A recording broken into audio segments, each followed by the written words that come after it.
All right. Is this recording? It is recording.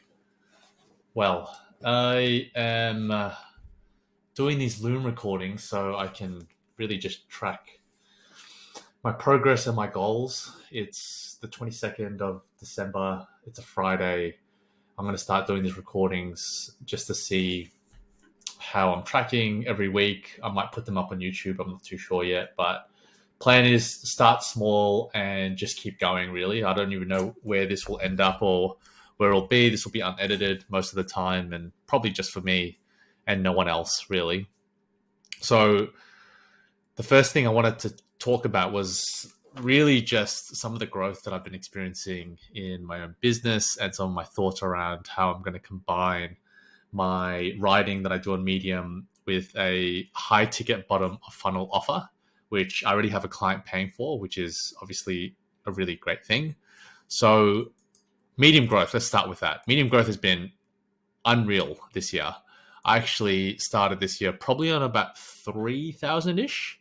And I wrote a viral article around January and it did really well. That netted me about 1,000 followers that month. And really, I've been growing at about 1,000 followers every month since. And it was only in September where it just skyrocketed. So I went from, I think, like 8,000 to 10,000 in one month. So I gained 2,000 followers. And then in September, October, I think I grew like 4,000 followers a day. Sorry, not a day, a month, which is like just, it's insane because for 3.5 years or for 4 years almost, I gained 3,000 followers. So I was now gaining as many followers as in a month as I was in 3 years of work, which is unreal to me.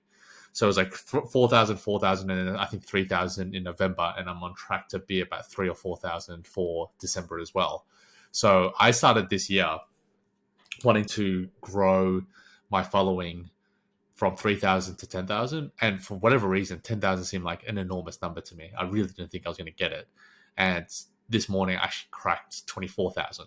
So we've got like 10 days ish left of the year. And I really think that I can crack 25K, which would be unreal.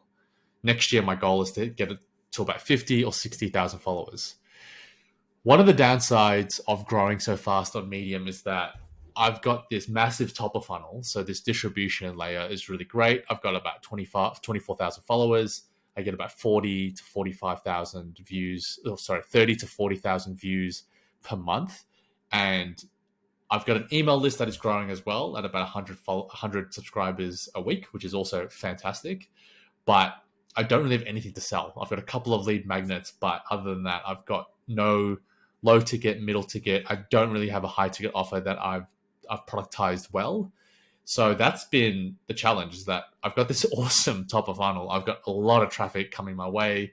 Even my personal website is getting like 500 people to 1,000 people per month, which is, again, from nothing. I think I was getting less than 100 per month to that is pretty crazy for just 1 year of growth. So I think for anyone who's growing really fast, top of funnel, you got to really start thinking about your middle and bottom of funnel offers pretty early. And that's something I wish I did earlier. So growth does not equal, it's not always great, depending where that growth is and how you're leveraging that growth. This brings me to my next one around a productized, what have I done there? A productized service. So I've been following this guy called Brett from Design Joy, and he essentially has a productized design service where for $5,000 a month, you get unlimited design work for 30 days, essentially. No lock-in contract. Clients pay upfront and in full, and then they get unlimited service, but they can only offer one thing at a time. And it's really interesting because he uses Netflix as a really good example. And the way he says it is that Netflix, you've got unlimited use of Netflix, whether you watch 1 hour or something or 1,000 hours or something, they don't charge you more. It's $10, right? And he said, with Netflix, you can watch as many things as you want, but you can realistically only watch one thing at a time. You can't watch two things at a time. I mean, you could put one on your laptop and your TV, but you as a person can only really absorb one thing fully at a time. And that's the model he's actually used.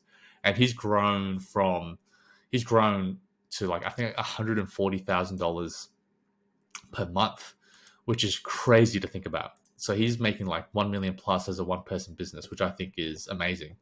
So I'm looking at how can I productize, my ghostwriting service, which I already have a client paying me at about 4,500 a month, and how can I actually productize that into a service very similar to Brett. And I'm currently taking his course to see where this could lead me and where I could go. But I'm thinking, how could I productize my ghostwriting / digital marketing service that I have into something that is worthwhile. Then email list, as I mentioned before, I'm growing at about 100 email subscribers a week. So I'm on roughly about 2.17. So I've got 2,170 subscribers. I want to hit 2,200 by Sunday, so by the 24th, so the day before Christmas. And I've got a weekly newsletter, but I haven't really done much with email marketing. And I think this just relates back to not having an offer, whether that's middle or bottom of funnel. So I really want to not only just grow my lead magnets, which I want to do more of, but start with a low ticket and a high ticket offer. Since I've already got a client paying me a high ticket offer, I need to start doing more on the low to mid ticket offers. And I'll use my lead magnet as a free way to then lead into a low ticket offer, which I'm thinking is like, how to make $1,000 from $1,000 a month from your one person business, and how to do that through a productized way. One thing that I've butt up against, which is really the challenge that I'm having at the moment, is my limiting beliefs. And funnily enough, I have a lot of resistance when it comes to selling, and a lot of limiting beliefs around selling and making money.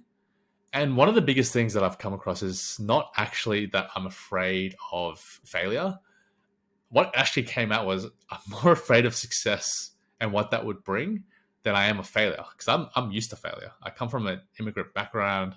I wrote on Medium for like 3 years before I got any sort of traction or any sort of success or any sort of money. So failure really doesn't stress me out. And I've, lived a life where I've had numerous failures and I've recovered from them. But one thing for me is that what would happen if I was successful? What if I did actually productize my service and I got 5 or 6 clients and I'm making $30,000 a month? That is life-changing money, to get $30,000 per month. And it's more money than my parents has ever made. It's more money than my siblings make. And it's like a Jack Harlow quote that comes up is like, money doesn't change you, but it changes the people around you. So how would people change if I was making that sort of money, which is not like Lambo rich? I'm not going to be rocking up in a Porsche or anything like that. But when people know you make that much money, I'm making more than combined with my salary. If that does take off, I'd be making almost $500,000, which is pretty insane to think about. And I just really reflected with some of the community group members that I have around, just limiting beliefs around what success would bring and what would actually happen. And the biggest takeaway is, why worry about something that hasn't happened yet? I'm not actually successful. I haven't actually done this. I am aware of it, but maybe it's a case of, let's see what happens. Maybe do it. If you get some success, then think about it and address it then. And also, success doesn't happen overnight. So it's not like tomorrow I'll wake up and suddenly be making $30,000 a month. It will be that I will be slowly incrementing into larger and larger sums about how I'll be able to price my services and then sell my services. So it won't be an overnight thing.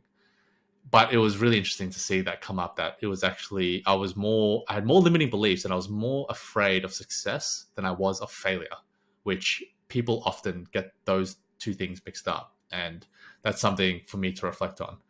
But anyway, that's it for this week. I'm going to try and do these Loom recordings every week. I'll just share my screen and jot down a few notes and then kind of riff off them. But I hope this was helpful.